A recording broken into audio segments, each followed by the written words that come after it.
É um grande privilégio para mim estar aqui nesta tarde com vocês.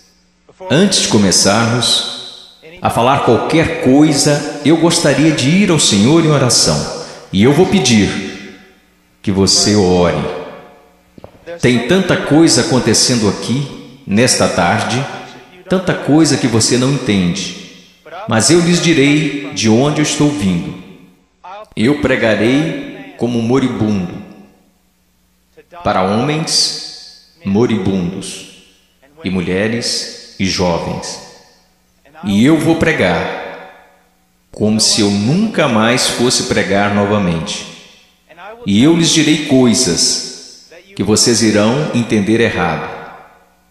E eu lhes direi coisas que eles deixarão tão nervosos comigo. E eu lhes direi coisas que vocês negarão. E eu lhes direi coisas e vocês dirão que eu não tenho o direito de lhes dizer o que estou dizendo. Mas antes de você chegar a qualquer conclusão sobre o que está sendo dito aqui nesta tarde, faça a si mesmo uma pergunta. Veja, pregar é uma coisa muito perigosa. É perigoso para mim, pois a Bíblia diz que sobre falsos mestres virá grande condenação. Se o que eu lhes disser hoje não for verdade, eu estou encrencado e por isso tenho que fazê-lo com temor e tremor, porque eu estarei condenado diante de Deus. Mas se o que eu disser para vocês hoje for verdade, então são vocês que têm motivo para temer e tremer. Porque se eu interpretar corretamente esta passagem das Escrituras que eu lhes darei, será como se Deus estivesse falando através de um homem. E seu problema não será comigo, será com Deus e sua palavra.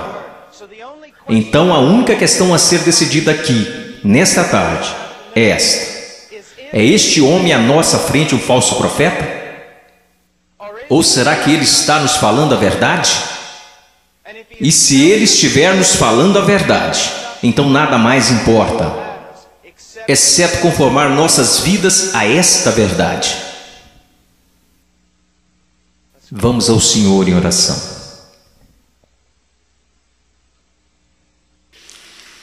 Pai,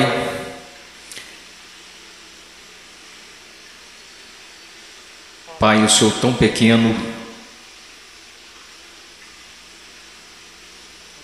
tão desprezível de tantas maneiras. Tu sabes, Senhor, Tu sabes.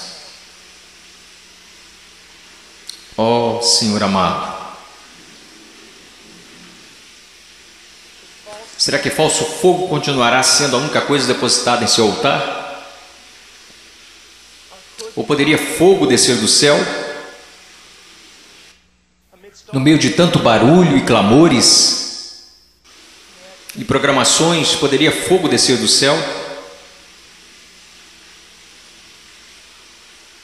Podem esses ossos secos voltar a viver? Tu sabes, Senhor. Em Tua soberania eu oro e imploro ante ao trono de Deus, que sejas gracioso para conosco. Que o Senhor abra corações e mentes. Senhor, não podemos contar com que eles os abram, eles nunca o farão. Abra seus corações e mentes e faça com que eles vejam a verdade bíblica. Sopre sobre eles, conceda arrependimento, conceda fé.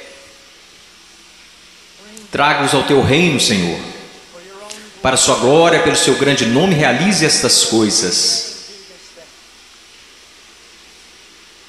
Senhor, como o irmão falava, que seja, Senhor, de tal forma que nenhum homem obtenha crédito, que nenhum homem ponha a mão na arca do Senhor e se pôr que caia morto, Senhor. Ó Deus, faça-se presente entre nós, por favor, pois não temos outra esperança, não temos nenhuma outra esperança. Estas crianças não têm outra esperança, a não ser que o Senhor haja. Amém. Estarei ensinando em Mateus capítulo 7. Se vocês têm suas Bíblias, sigam-me. Mateus capítulo 7, versículo 3, Jesus disse: entrai pela porta estreita, porque larga é a porta, espaçoso o caminho que conduz à perdição, e muitos são os que entram por ela. E porque estreita é a porta e apertado o caminho que leva à vida, e poucos há que a encontrem.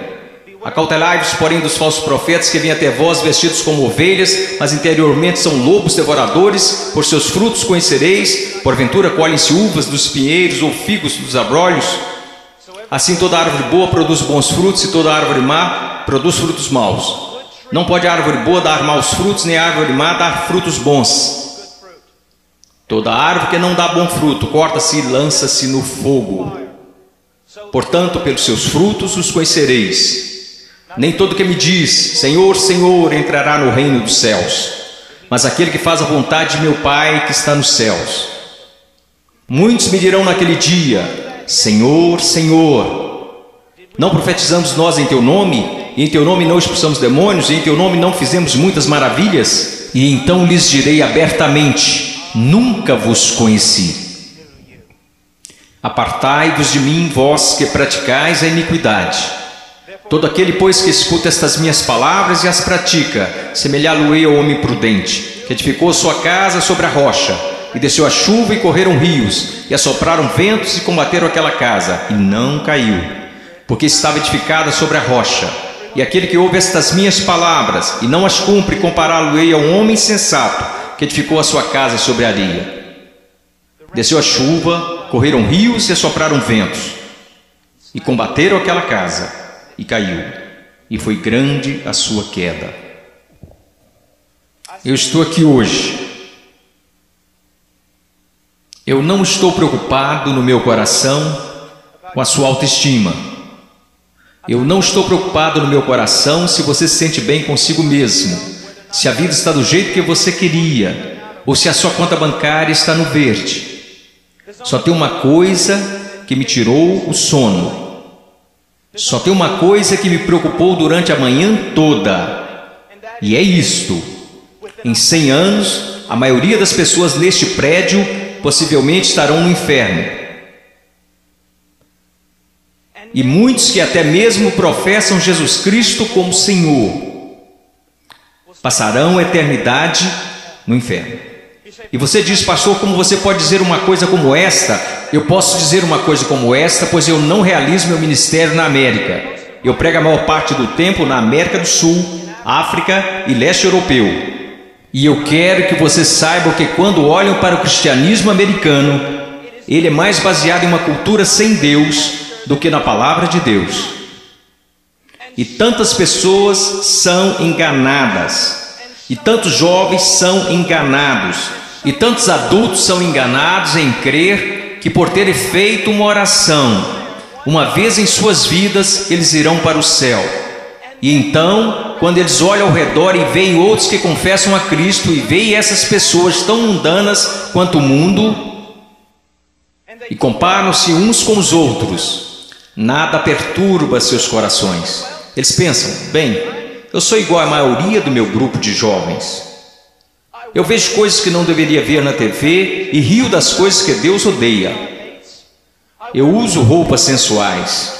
Eu falo como o mundo, eu ando como o mundo, eu amo a música do mundo. Eu amo tanto essas coisas do mundo, mas graças a Deus eu sou um cristão. Porque eu sou um cristão, eu não pareço diferente da maioria das pessoas da minha igreja.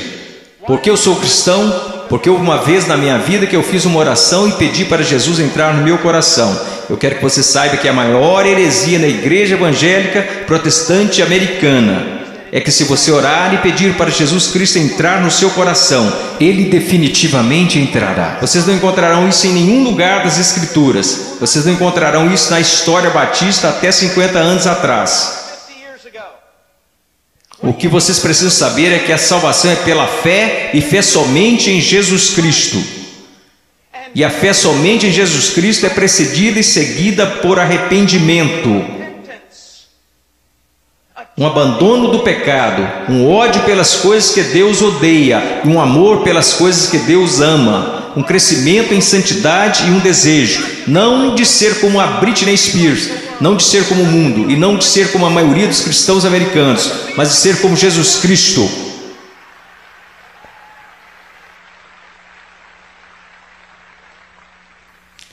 Eu não sei porque vocês estão aplaudindo, eu estou falando de você. Eu não vim aqui para ouvir améns, eu não vim aqui para receber aplausos, eu estou falando de você.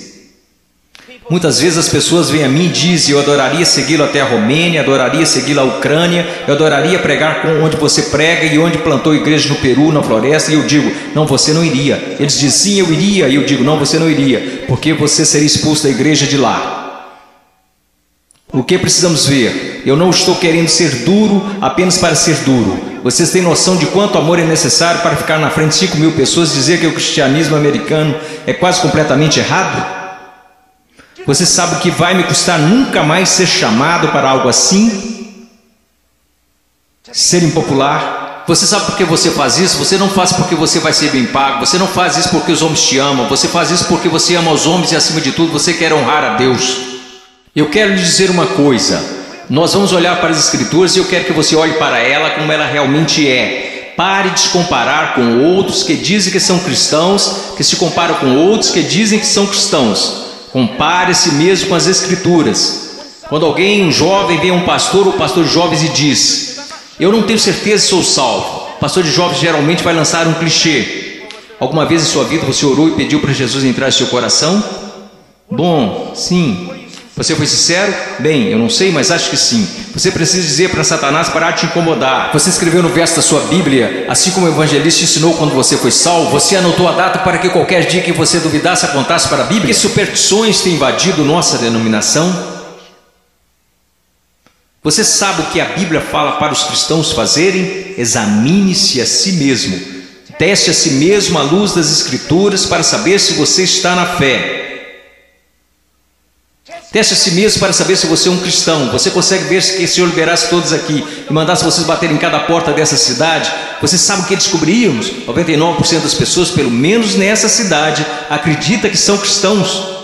Se você voltar para a sua cidade natal e bater em cada porta de cada casa, porque eu voltei para a minha cidade natal, quando fiz salvo e bati em cada porta, e você sabe o que eu descobri? Todo mundo na minha cidade é um cristão. 85% deles não vão à igreja, e aqueles que vão à igreja não estão preocupados com santidade. Eles não estão preocupados em servir, não estão preocupados em ser separados do mundo, não estão preocupados se o evangelho será pregado entre as nações. Mas graças a Deus eles são salvos. Por que eles são salvos? Porque algum evangelista que deveria ter passado mais tempo estudando sua Bíblia do que pregando disse a eles que eles eram salvos. E ele disse isso para que depois pudesse gabar de quantas pessoas se converteram no seu próximo avivamento. Eu amo vocês. E existem homens aqui que amam vocês.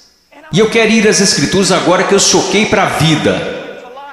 Eu quero que vocês me ouçam. Ouça a palavra de Deus e comece a se perguntar algumas perguntas. Antes de tudo, entrai pela porta estreita, porque larga é a porta, espaçoso o caminho que conduz à perdição, e muitos são os que entram por ela. Existe uma porta estreita. E sabe, historicamente, uma das razões pela qual sou um batista do Sul é porque os batistas do Sul sempre foram rápidos, enquanto outras denominações falharam em perceber isto. Os batistas do Sul sempre foram rápidos em perceber que é só uma porta. Só há um Deus. Só há um mediador entre Deus e os homens. Seu nome é Jesus Cristo, e não é uma questão de múltipla escolha. Não é como se todos os caminhos levassem a Roma. Como denominação, nós sempre ensinamos às pessoas o que Jesus ensinou às pessoas. Eu sou o caminho, a verdade e a vida, e ninguém vê ao Pai senão por mim. Então eu louvo a Deus por isso, que a única forma que qualquer ser humano nesta terra será salvo é por meio de Jesus Cristo. E ponto final. Porque você precisa entender que a Bíblia diz: todos pecaram e destituídos estão da glória de Deus, e vocês não têm ideia do que isso significa, que nascemos totalmente depravados, odiando a Deus, que nós nunca buscaríamos a Deus, nunca iríamos a Deus, nós nos rebelamos contra Deus, quebrando toda a lei. Não é só uma questão de que você já pecou, a questão é: você nunca fez nada além de pecar. A Bíblia diz nos profetas que até as nossas maiores obras são como trapos de imundícia perante Deus. E por causa disso, você sabe o que merecemos? A ira de Deus, o ódio santo de Deus. E vocês dizem: espere um pouco, Deus não pode odiar ninguém, Deus é amor. Não, meu amigo, você precisa entender uma coisa: Jesus Cristo ensinou, os profetas ensinaram, os apóstolos ensinaram isto, que a não ser a graça de Deus revelada em Jesus Cristo, nosso Senhor, a única coisa que resta para você é a ira, a violenta ira de Deus. E por causa de sua rebelião e de seus pecados. Quando fala em universidades, eles sempre são rápidos em dizer: não, Deus não pode odiar porque Deus é amor, mas eu digo, Deus tem de odiar porque Ele é amor. Veja, eu amo crianças, portanto odeio aborto. Se eu amo o que é santo, devo odiar o que não é santo. Deus é um Deus santo, e isso é algo que os americanos esqueceram. Muitas das coisas que você adora fazer, Deus odeia. Você sabia disso? Ore por avivamento. Você vai para a reunião de jovens e quer que Deus seja, mas antes de ir você assiste programas na TV que Deus absolutamente abomina. E então você se pergunta por que o Espírito Santo não desceu sobre nós e por que você tem que criar falso fogo e falso entusiasmo. Porque Deus não está presente, Deus é um Deus santo. E a única maneira pela qual eu e você poderíamos nos reconciliar com Deus santo é pela morte do Filho unigênito de Deus quando ele foi pendurado naquele madeiro. Agora escutem, se você hoje é salvo, você não foi salvo porque os romanos judeus rejeitaram Jesus. Você não foi salvo porque eles colocaram uma coroa de espinhos na sua cabeça, nem foi salvo porque eles perfuraram o tórax de Jesus com uma lança. Você não foi salvo nem mesmo porque eles o pregaram na cruz. Você sabe por que você é salvo, se você é salvo? Porque quando Jesus Cristo estava pendurado naquela cruz, Ele levou os seus pecados, o pecado do povo de Deus, e toda a violenta ira de Deus que deveria ter caído sobre você, caiu sobre seu único filho. Alguém tinha que pagar o preço, alguém tinha que morrer. Foi Deus, o Pai, quem esmagou seu único filho, de acordo com Isaías 53, ao Senhor agradou moê-lo. As pessoas dizem: a cruz é um sinal de quanto o homem é valioso. Isso não é verdade. A cruz é um sinal de quão depravado nós realmente somos. Que levou à morte o Filho único de Deus. A única coisa que poderia salvar pessoas como nós foi a morte do único Filho de Deus, sob a ira de seu próprio Pai, pagando o preço, levantando dos mortos, poderoso para salvar. Este é o Evangelho de Jesus. Agora, o que você é chamado para fazer? Você diz: entrar pela porta estreita. Como você faz isso? Jesus disse: o tempo é chegado, o reino de Deus se aproxima. O que você deve fazer? Em Marcos ele nos diz: arrependa-se e creia no Evangelho. Você diz: irmão Paul, eu fui salvo orando e pedindo para Jesus entrar no meu coração. Eu tenho certeza que você o fez, mas você não foi salvo por uma fórmula mágica ou por causa de algumas palavras. Você foi salvo porque se arrependeu de seus pecados e acreditou. E não foi uma coisa isolada, você continua fazendo até hoje. Porque Jesus, numa tradução mais correta deste verso, falou: o reino de Deus se aproxima, o tempo é chegado. Agora passem o resto de suas vidas se arrependendo de seus pecados e crendo em mim. Conversão não é como uma vacina. Ah, eu fiz isso, ou me arrependi, eu criei. A questão é, meu amigo, você continua se arrependendo de seus pecados? Você continua crendo? Porque aquele que começou boa obra em vocês também a terminará. Ele terminará. Nós, os batistas do Sul, pregamos que você deve ir por essa única porta, que é Jesus Cristo. Mas nós, batistas do Sul, esquecemos algo. E eu quero que pastores de jovens e outros líderes escutem-me, pois nós esquecemos um ensinamento muito importante do Evangelho. Diz que não só a porta é estreita, mas o caminho também é estreito. O que basicamente fazemos é conduzir uma pessoa a Cristo ou conduzimos alguém a uma oração. E aí essa pessoa passa o resto da vida vivendo igual ao mundo. Se você quiser negar isso, eu posso trazer as estatísticas para te provar. Várias pesquisas, censos, qualquer tipo de pesquisa que você pensar. Quando elas questionam a moralidade da igreja nos Estados Unidos da América, em comparação com a moralidade daqueles que se consideram perdidos, as pesquisas não acham diferenças. Veja, esses são apenas dados, não tem nada a ver com interpretação religiosa, são estatísticas. Livros e mais livros têm sido escritos incessantemente por teólogos, filósofos, sociólogos e afins. O que está acontecendo na igreja?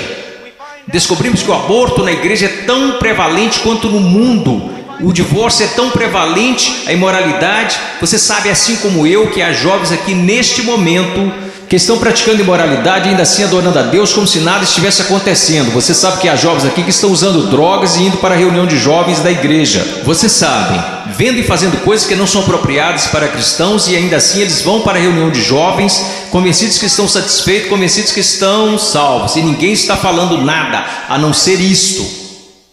Eles são cristãos carnais. Eles são cristãos de verdade, só são carnais. Esta é uma doutrina que começou no seminário batista, que não era um seminário dos batistas do sul, muitas décadas atrás. Esta doutrina não é bíblica e não é histórica. Meu caro amigo, ser cristão carnal não existe. Você diz, espere um pouco, irmão Paulo, 1 Coríntios capítulo 3, não sois porventura carnais? Paulo disse isso? Não, isso foi o que Paulo disse. Você precisa ler o livro todo para saber o que ele queria dizer. Um dos nossos problemas, juventude, escutem-me, a maior parte do nosso cristianismo é baseada em clichês que lemos nas camisetas cristãs. A maior parte do nosso cristianismo vem de músicos e não da Bíblia. A maior parte das coisas que a gente acredita ser verdade é ditado pela nossa cultura e não pela Bíblia. A Bíblia não ensina que uma pessoa pode ser um cristão genuíno e viver em constante carnalidade, perversidade, pecaminosidade todos os dias de sua vida. Mas a Bíblia ensina que o cristão genuíno recebeu uma nova natureza. O cristão verdadeiro tem um pai que o ama, que o disciplina, cuida dele e que se importa com ele.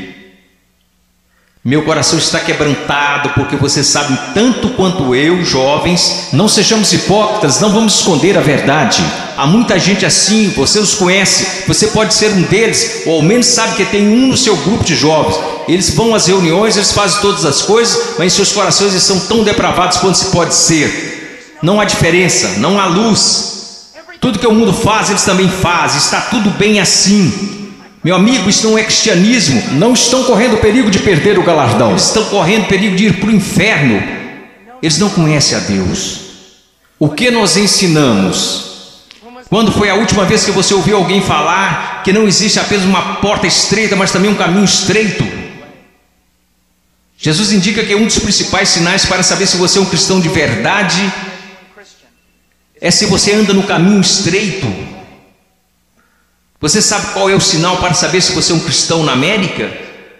Você fez uma oração uma vez?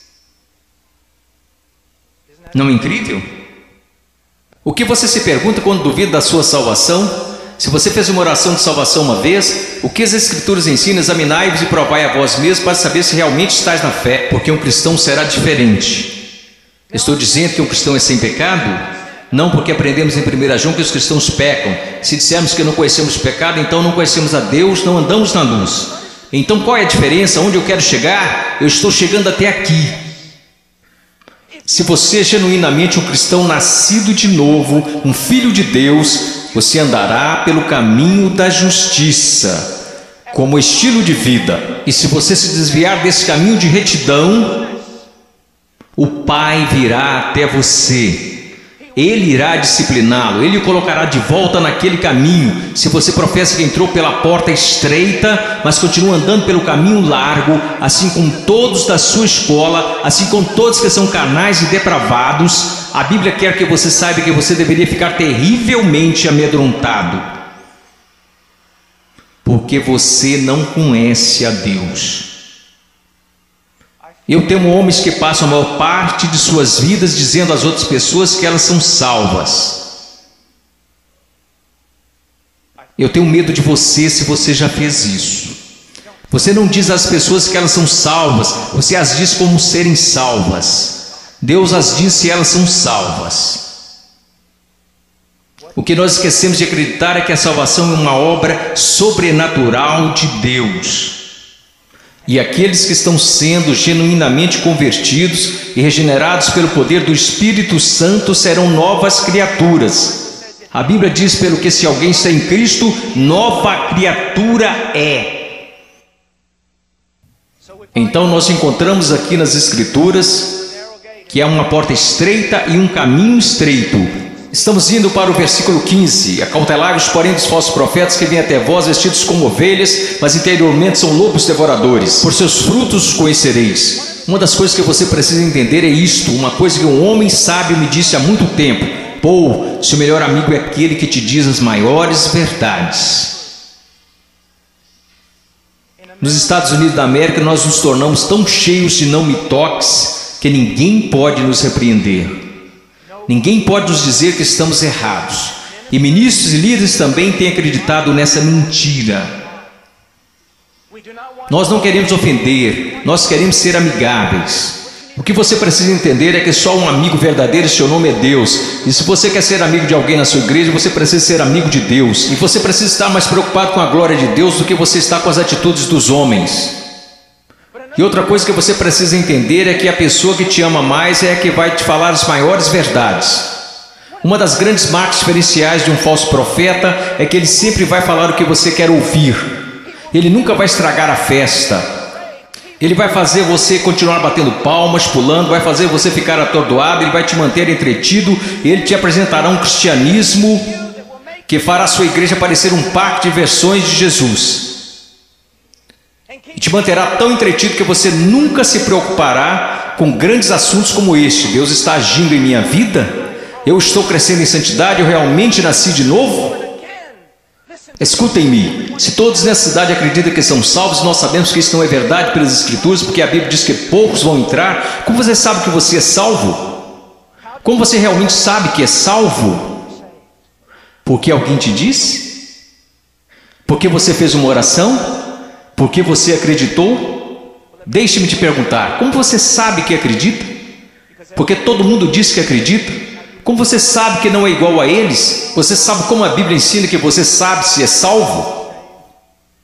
Você sabe como a doutrina batista até 50 anos atrás diria que você sabe que é salvo? Você sabe que foi salvo porque sua vida está num processo de transformação. E seu estilo de vida é de alguém que anda nos caminhos da verdade do Senhor.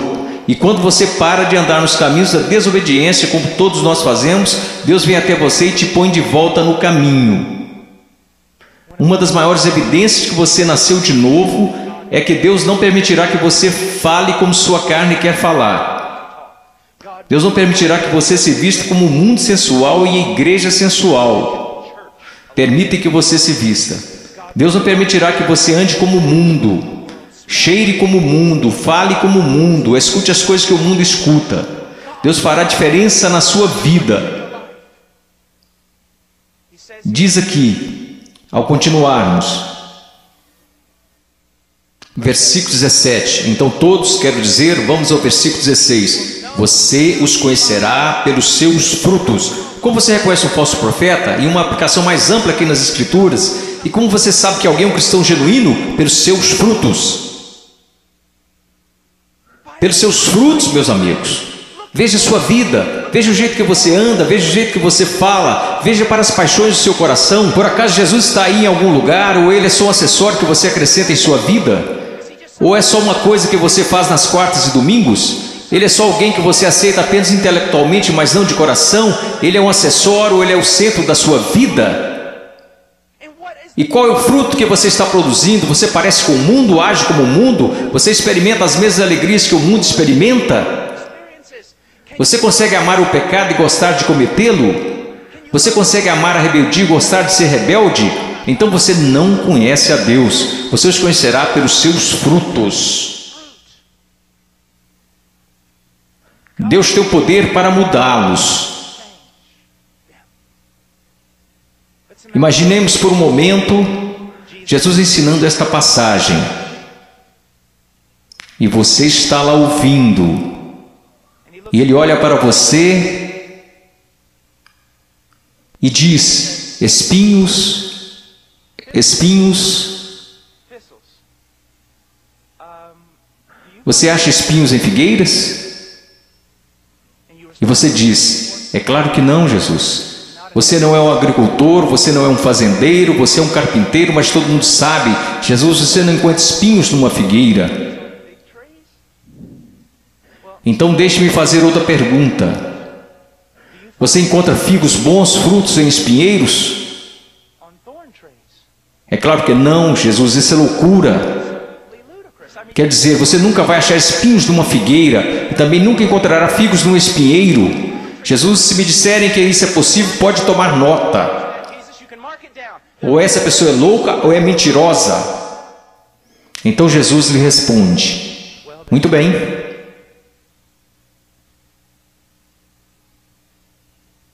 Aqueles que se dizem meus discípulos, mas dão maus frutos, não seria o mesmo que dizer que ou eles estão mentindo, ou que estão loucos em fazer tal afirmação?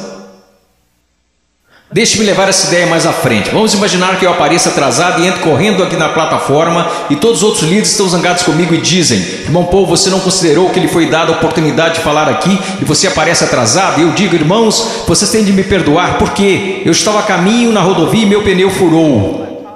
E eu estava trocando o pneu e enquanto isso a porca da roda saiu. E eu não estava prestando atenção, então eu corri para pegar a porca da roda. Assim que eu a peguei no meio da rodovia, eu levantei, tinha um caminhão de carga de 30 toneladas vindo a uns 200 km por hora, uns 10 metros à minha frente. E aí ele me atropelou e é por isso que eu estou atrasado. Só existiriam duas explicações lógicas. Eu sei, ninguém mais estuda lógica. Mas só existiriam duas conclusões lógicas. Eu sou um mentiroso. Eu sou um maluco. Você diria: irmão Paul, é absolutamente absurdo, é impossível ter um encontro com algo tão grande como um caminhão de carga e não mudar de estado. E minha questão para você é a seguinte: o que é maior, um caminhão de carga ou Deus? Como é que tantas pessoas hoje professam ter tido um encontro com Jesus Cristo e ainda assim não são permanentemente transformados?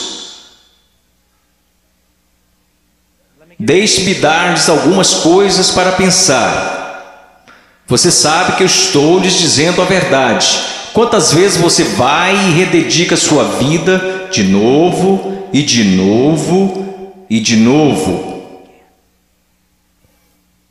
Quantas vezes os grupos de jovens veem a coisas como esta e ficam empolgadíssimos, e voltam para a igreja e dura cerca de uma semana e meia. E mesmo assim dizem: ó, foi um grande mover de Deus. Não foi não. Se não durou é porque não foi um mover de Deus, foi emoção. Foram tantas coisas, mas não foi um grande mover de Deus. Deus trabalhou em sua vida. Deus está trabalhando em sua vida. Você os conhecerá pelos seus frutos. Você os conhecerá pelos seus frutos. Prosseguindo. Versículo 19. Toda árvore que não dá bom fruto, corta-se e lança-se no fogo. Portanto, pelos seus frutos conhecereis. Escute isso, você precisa entender algo acerca da literatura hebraica. Quando queremos enfatizar algo, sabe o que fazemos? Aumentamos o tom de nossa voz. Se estamos escrevendo, colocamos em negrito ou em maiúsculo. Mas para o judeu era diferente. Quando ele quer enfatizar algo, ele repete e repete. Por isso que encontramos paralelismo hebraico no livro de Provérbios: o ímpio viverá na terra, o ímpio será destruído. Ele está dizendo a mesma coisa, só que de um jeito diferente, para dar mais ênfase. É isso que Jesus está fazendo o tempo todo aqui. Pelos seus frutos conhecereis, pelos seus frutos conhecereis. Vocês os conhecerão pelo caminho que eles andam, pelos seus frutos conhecereis, pelos seus frutos os conhecereis. Ele diz: toda árvore que não dá bom fruto, corta-se e lança-se no fogo. Sobre o que ele está falando, meu caro amigo? Ele está falando sobre o juízo do Deus Todo-Poderoso, que um dia cairá sobre o mundo, que um dia possivelmente poderá cair sobre você. Oh, meu caro amigo, eu não consigo olhar o seu coração. Eu sou tão facilmente enganado pelo meu próprio coração. Mas há um que não é enganado. Há um que não é enganado. Ele não é enganado por uma cultura cristã pós-moderna. Ele sabe. Pelos seus frutos os conhecereis. Então ele continua. E ele diz isto. Versículo 21, nem todo que me diz Senhor, Senhor entrará no reino dos céus, mas aquele que faz a vontade de meu Pai que está nos céus. Você sabe o que a sua profissão de fé em Jesus vale? Absolutamente nada. Sim, você leu esta passagem? Estude-a. Nem todo que me diz Senhor, Senhor, nem todos que professam Senhor, Senhor, entrará no reino dos céus. Muitas pessoas dirão Senhor, Senhor, mas não entrarão no reino dos céus.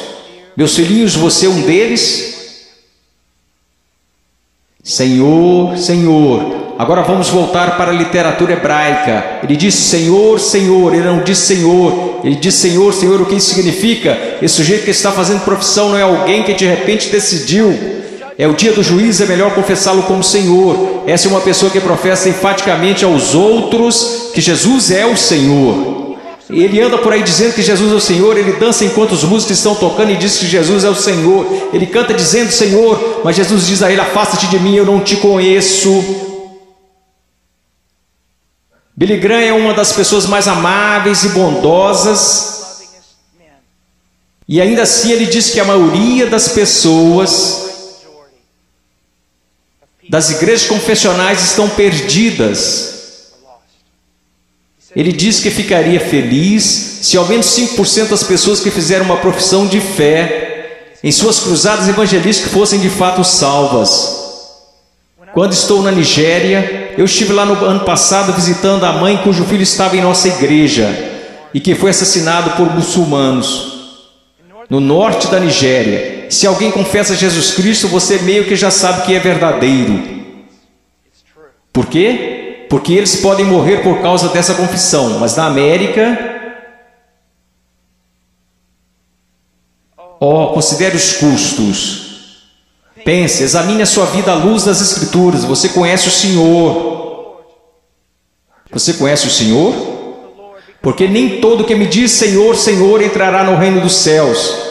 Mas o que ele diz aqui, veja o que ele está dizendo. Nem todo que me diz Senhor, Senhor entrará no reino dos céus, mas aquele que faz a vontade de meu Pai que está nos céus. Qual é o sinal de que alguém se tornou um cristão genuíno? Eu gostaria que nós começássemos a ensinar isso novamente. O que aconteceu com a nossa teologia? O que aconteceu com a nossa doutrina? O que aconteceu com o nosso ensino? Foram jogados pela janela? Ninguém mais quer estudar doutrina, só quer escutar músicas cristãs e ler as frases das camisas cristãs. O que aconteceu com a verdade? A verdade diz isto. Aprova a maneira que você pode ter certeza que você é um cristão que nasceu de novo e que você tem como estilo de vida agir segundo a vontade do Pai. E você diz, você está falando de obras. Não, eu não estou, eu estou falando de evidências de fé. Funciona mais ou menos assim. Sua profissão não é prova alguma de que você nasceu de novo, porque todos neste país professam ter fé em Jesus Cristo. Uma pesquisa diz que 65% a 70% dos americanos são salvos, cristãos nascidos de novo. O país mais sem Deus na face da terra mata 4.000 bebês por dia, mas graças a Deus 70% de nós são nascidos de novo. Como você sabe que esta fé que você tem não é falsa? Um estilo de vida que está preocupado em fazer a vontade do Pai, que faz a vontade do Pai. E quando você desobedece a vontade do Pai, o Espírito Santo vem e te repreende pessoalmente através da palavra de Deus, ou através de um irmão ou uma irmã em Cristo, e Deus te põe no caminho novamente. Se você é um cristão genuíno, você não pode escapar dele. Deixa eu me dar um exemplo. Se eu fosse seu pastor e você tivesse, digamos, 14 anos de idade, e eu estivesse voltando de uma pregação a 1 da manhã e te visse em um parque ou em uma esquina qualquer, com um bando de delinquentes, fazendo coisas que você não deveria estar fazendo, se você fosse membro de nossa igreja, eu diria, entre no carro e eu vou te levar para casa. Eu não ficaria bravo com você, eu ficaria bravo com seu pai, eu diria a ele, Senhor, você é um pai negligente e irresponsável, deixar seu filho fora de casa em tais circunstâncias. Eu quero que vocês entendam uma coisa, Deus não é um pai responsável ou negligente. Se você pode brincar com o pecado, se você pode amar o mundo, amar as coisas do mundo, sempre estar envolvido com o mundo, fazendo as coisas do mundo, e se seus heróis são pessoas do mundo, se você quer parecer com eles, agir como eles, se você faz as mesmas coisas que eles fazem, meu caro amigo, ouça minha voz. Há uma grande possibilidade de você não conhecer a Deus e de não pertencer a Ele. Agora finalizando. Versículo 22. Muitos me dirão naquele dia: Senhor, Senhor, não profetizamos nós em Teu nome não expulsamos demônios, em Teu nome não fizemos muitas maravilhas? Então lhes direi abertamente: nunca vos conheci. Você diz a coisa mais importante na face da terra é conhecer a Jesus Cristo. Isto não é verdade. A coisa mais importante na face da terra é que Jesus Cristo te conheça. Eu não entrarei na Casa Branca amanhã só porque eu fui até o portão e disse que conheço o presidente. Mas eles me deixarão entrar se o presidente falar: eu conheço Paul Washer. Você pode professar conhecer a Jesus, mas a minha pergunta para você é: você conhece a Jesus? Jesus te conhece? E veja como ele descreve o homem perdido aqui. Ele diz: apartai-vos de mim, vós que praticais a iniquidade. Em grego, anomia. Uma partícula negativa, a, não, sem. A palavra nomos, lei, não lei, sem lei. E é isso que significa. Deixe-me dar-lhe uma tradução mais precisa. Apartai-vos de mim, ouçam-me. Se eu pudesse sair daqui e te abraçar falando isso, eu faria. Ouçam-me. Ele diz: apartai-vos de mim, vocês que dizem ser meus discípulos, que me confessam como Senhor, porém vivem como se eu nunca tivesse lhes dado uma lei para obedecerem. Eu acabo de descrever a grande maioria dos cristãos da América. Se alguém começa a falar de lei, se alguém começa a falar de princípios bíblicos, sobre o que devemos fazer e o que não devemos fazer, como devemos viver e como não devemos viver, todos começam a exclamar: legalista, legalista. Mas Jesus disse: apartai-vos de mim, vocês que viveram, me chamaram de Senhor, contudo viveram como se eu nunca tivesse lhes dado uma lei para seguirem. Na cristandade americana disse: passe pela porta, louve a Deus, viva como o resto do mundo, tudo bem, você só é um cristão carnal e talvez volte um dia. Você sabe o que acontece por causa do nosso péssimo evangelismo? Nós temos milhões de crianças salvas nas EBF, e quando fazem 15 anos eles entram no mundo, e a maioria deles vive como demônios. E quando estão por volta de 30 anos, eles voltam e rededicam suas vidas. Talvez eles tenham acabado de ser salvos. Porque, amigos, é mais do que você contar a alguém que você é salvo. Porque sabe que Jesus é Senhor. Satanás sabe que Jesus é Senhor. Sua vida está em processo de mudança? Então ele começa a falar sobre duas pessoas, duas fundações. Você sabe que essa passagem na interpretação contemporânea é importante estudar teologia, é importante estudar história. A interpretação atual dessa passagem sobre a rocha e a areia é basicamente assim: se você é cristão, você precisa construir sua vida sobre a rocha, porque se você construir sua vida sobre a areia, você será um cristão infeliz, sua vida não dará certo. Isto não é o que Jesus está ensinando, e a história me apoia nisto. Quase nunca foi interpretada desta forma. Você sabe qual é a interpretação? É assim: existem dois caminhos. Há o caminho estreito e o caminho largo. Em qual você está? Há dois tipos de árvores. Tem a árvore que dá bons frutos e que vai para o céu. Tem a árvore má e você sabe que é má porque dá maus frutos e vai para o inferno. Será cortada e lançada para o inferno. Aqueles que professam Jesus como Senhor e fazem a vontade do Pai que está no céu, e aqueles que professam Jesus como Senhor e que não fazem a vontade do Pai que está no céu, e eles irão para o inferno, não por falta das obras, mas por causa de uma falta de fé demonstrada pelo fato de que eles não tinham obras. E ele continua: não são dois cristãos construindo suas casas em duas fundações diferentes. Esses novamente são um homem salvo e um homem perdido. O homem perdido ouve a palavra de Deus ser pregada, mas não prepara a fundação. Você não consegue ver na vida dele como a palavra de Deus está formando e construindo e sustentando sua vida.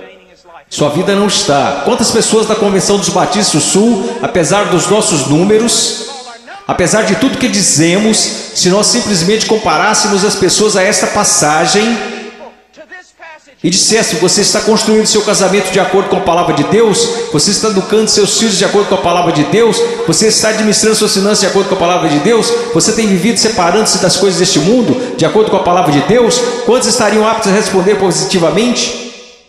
Não, nada disso. Eu professo Jesus, Ele é meu Salvador. Meu professor de escola dominical me falou: Eu sei, assim como Leonard Haverhill, um conhecido meu, que antes de falecer costumava dizer: eu preguei uma só vez em várias igrejas batistas. Eu prego em muitos lugares como esse somente uma vez. Eu poderia vir aqui hoje com um vocabulário que impressionaria vocês e pregar para vocês sobre coisas que fariam vocês saírem flutuando deste salão. Eu poderia contar-lhes histórias que fariam vocês rirem, histórias sobre cachorros e vovós que fariam vocês chorarem, mas eu usamos demais para fazer isso. Eu sei porque a palavra de Deus é verdade, que existem pessoas que acreditam ser salvas, mas não são. Não são. Eu sei que há alguns de vocês que olham ao redor e pensam: bem, eu sou salvo, quer dizer, eu pareço com todo mundo do meu grupo de jovem. O que faz você pensar que o seu grupo é salvo? Bem, eu sou como meus pais, ou eu sou como os adultos da minha igreja, ou os diáconos ou pastores, de quem isso importa? Você não será julgado por eles no dia da vinda de Cristo. Minha pergunta para você, querido, minha pergunta para você, meu filhinho, quero dizer, vocês poderiam ser meus filhos. E eu oro para que um dia, quando meu filho crescer, que haja um pregador que fique diante dele e diga: basta, vamos nos focar. O que a palavra de Deus diz? A sua vida se apresentará diante do fogo ardente, que é a santidade de Deus no dia final. Amada, preciosa menina, amado, precioso jovem, no dia final a sua confissão permanecerá verdadeira. Você é salvo. E eu não estou falando de bem, eu acho que sou salvo. Sabe, há um caminho que ao homem parece direito, mas o fim deles são os caminhos da morte. Bem, eu sinto do fundo do meu coração que sou salvo. Então deixa eu fazer outra pergunta: você alguma vez já leu Que enganou seu coração? Quem o conhecerá? Você não deveria ir ao testemunho das Escrituras? Bem, eu sei que eu sou salvo, pois minha mãe, meu pai, meu pastor, todos me disseram que sou salvo. Então eu te digo isto: o que a palavra de Deus te diz? Nós falamos tanto sobre ser cristãos radicais. Cristãos radicais não são pessoas que pulam em shows. Cristãos radicais não são pessoas que usam camisas gospel. Cristãos radicais são aqueles que carregam os frutos do Espírito Santo. Cristãos radicais são aqueles que respeitam e honram seus pais, mesmo quando sentem que seus pais estão errados. Cristãos radicais são aqueles que não... Agora escutem, isso vai deixá-los irados. E eu estou falando com garotos e garotas. Cristãos radicais são aqueles que não se vestem sensualmente para mostrar seus corpos. Se sua vestimenta é um chamariz apenas para o seu rosto, Deus se agrada da sua vestimenta. Sua vestimenta é um chamariz para o seu corpo, isso é sensual e Deus odeia o que você está fazendo. Todo mundo gosta de falar sobre um profeta, mas ninguém quer escutá-lo. E eu estou falando sobre cristianismo. Eu passei minha vida em selvas, eu passei minha vida congelando nos Andes, eu vi pessoas morrerem. Um garotinho, Andrew Maiman, os muçulmanos atiraram 5 vezes o seu estômago e o deixaram morrer na calçada, simplesmente porque ele exclamava: eu estou com tanto medo, mas eu não posso negar a Jesus Cristo. Por favor, não me matem, mas eu não negarei. E ele morreu numa poça de sangue. E vocês falam sobre ser cristãos radicais porque vocês usam camisas gospel e vão a um congresso? Eu estou falando sobre santidade, eu estou falando sobre ser cheio de Deus. Você sabe o que seria mover de Deus neste local? Se todos vocês caíssem sob convicção de pecado, se eu mesmo caísse sob convicção pelo Espírito Santo e nos prostrássemos e chorássemos, pois assistimos coisas que Deus odeia. Pois usamos coisas que Deus odeia, pois nós agimos como o mundo, parecemos como o mundo, cheiramos como o mundo, fazemos as mesmas coisas que o mundo e não sabemos que fazemos essas coisas porque não conhecemos a palavra de Deus. Porque mesmo que falemos como uma denominação, que a Escritura é a infalível palavra de Deus, só que ganhamos basicamente um monte de ilustrações, histórias e novelinhas. Oh, que Deus brilhe neste lugar. Que viremos nossas costas para o pecado, que renunciemos às coisas que desagradam a Deus, e então que corramos para Ele e alegremos-nos nele e o amemos. Que Deus levante missionários. Eu não desejo a vocês o mesmo que seus pais. Eles querem segurança e boas casas para vocês. Eles querem que vocês tenham carros e respeito. Eu quero para vocês as mesmas coisas que quero para o meu filho, que um dia ele pegue uma bandeira, a bandeira de Jesus Cristo, e coloque-a num monte onde ninguém esteve antes, e que eles clame: Jesus Cristo é Senhor, mesmo que isso custe a sua vida. Se quando ele tiver 18 anos me disser as mesmas coisas que eu disse quando era jovem: eu vou para os montes, eu vou para a selva, e as pessoas disseram: você não pode ir, você está maluco, é uma guerra lá, você vai morrer. Eu vou. Quando aquele rapaz colocar sua mochila nas costas, eu vou orar por ele e dizer: vá, vá, Deus seja contigo, e se você morrer, meu filho, eu te vejo do outro lado e honrarei sua morte. Oh Deus, vamos orar, vamos orar. Oh Deus, eu não me importo com reputação, eu não me importo com o que os homens pensam. Eu quero que o Senhor seja honrado, eu quero que esses jovens sejam salvos.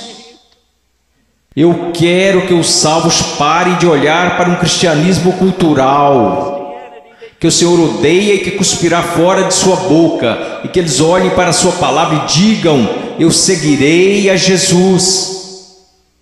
Deus, eu oro pelos ministérios de jovens e pastores, e oro para que o Senhor os encha com espírito de sabedoria, amor e coragem e discernimento, e querido Deus, custe o que custar, eu oro para que o Senhor levante missionários. Ao olhar para esses garotos, eu não posso evitar de pensar no meu filhinho. Oh Deus, que o Senhor salve o Ian, e que eu levante e o mande para a pior parte da batalha. Oh querido Deus, levante missionários aqui, levante missionários, levante pregadores e pastores e embaixadores e evangelistas, que conheçam a palavra de Deus. Oh Deus, trabalhe neste lugar, por favor, trabalhe neste lugar, amado Deus, por favor, por favor. Por favor, por favor. Agora, com todas as cabeças baixas, alguém aqui hoje à noite que gostaria de dizer: irmão Paul, eu tenho vivido uma mentira. Eu digo que sou cristão, mas eu amo o mundo, eu pareço com o mundo, e cheiro como o mundo, e eu me odeio por conta disso. Irmão Paul, eu estou tão cansado desse cristianismo que tenho vivido. Eu estou cansado disto. Eu estou cansado disto.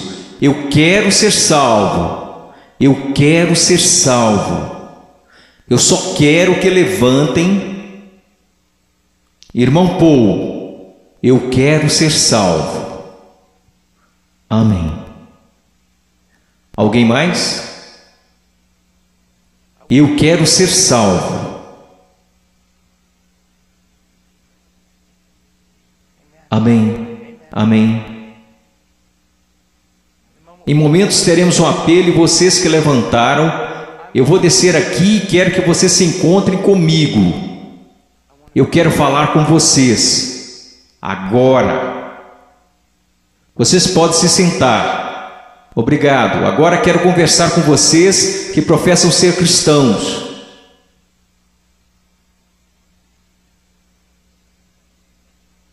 Sua vida honra a Jesus Cristo?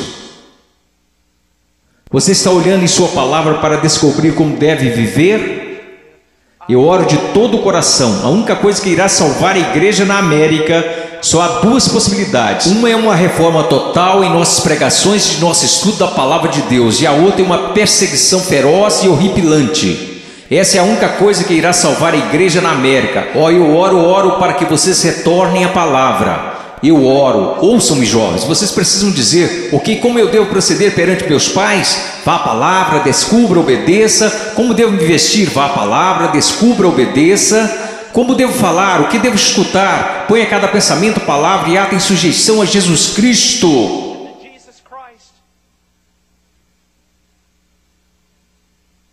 Eu não vou pedir para que você levante, porque eu estou tão cansado de pessoas virem à frente, assumirem o compromisso e esse compromisso durar apenas 2 minutos. Eu não estou aqui para poder escrever na minha revista que zilhões de vocês vieram à frente. Eu quero que você vá para casa e viva para Jesus Cristo com todo o seu coração. Mas se você precisa de aconselhamento, você dirá: irmão Paul, eu quero viver para Jesus Cristo, mas eu não sei como. Em minutos nós iremos fazer um convite e eu quero que você venha à frente, não para assumir um compromisso. Se quiser assumir algum compromisso, faça isso daí de onde está sentado. Se precisa contar a alguém, vá contar ao seu pastor, vá contar ao seu pastor de jovens e quer saber, nós saberemos se esse compromisso irá durar. Quer saber como? Porque irá durar. Nós saberemos se foi de Deus. Deixe-me contar-lhes uma coisa. Se você tomou a decisão de seguir a Jesus Cristo, se você tomou a decisão para ser salvo nesses 2 últimos dias, eu quero dizer algo: se você foi genuíno, durará. Se daqui a algumas semanas você voltar direto ao mundo, viver como o mundo, agir como o mundo, quero que você saiba de uma coisa: você não entendeu nada aqui neste final de semana, você foi emotivo, apenas isto. Se você realmente ganhou algo do Senhor, eu quero que você saiba, isso durará. E ainda que você tente correr disto, você não vai conseguir. Você não vai conseguir. Oh, eu amo tanto a vocês, eu amo tanto a vocês. Eu peço que todos levantemos. Se você precisa de aconselhamento acerca de uma decisão que fez, mas que não está clara, eu quero que você venha à frente e eu vou descer aqui. Vocês que levantaram, houve muitos de vocês aí que disseram: eu preciso conhecer a Jesus Cristo.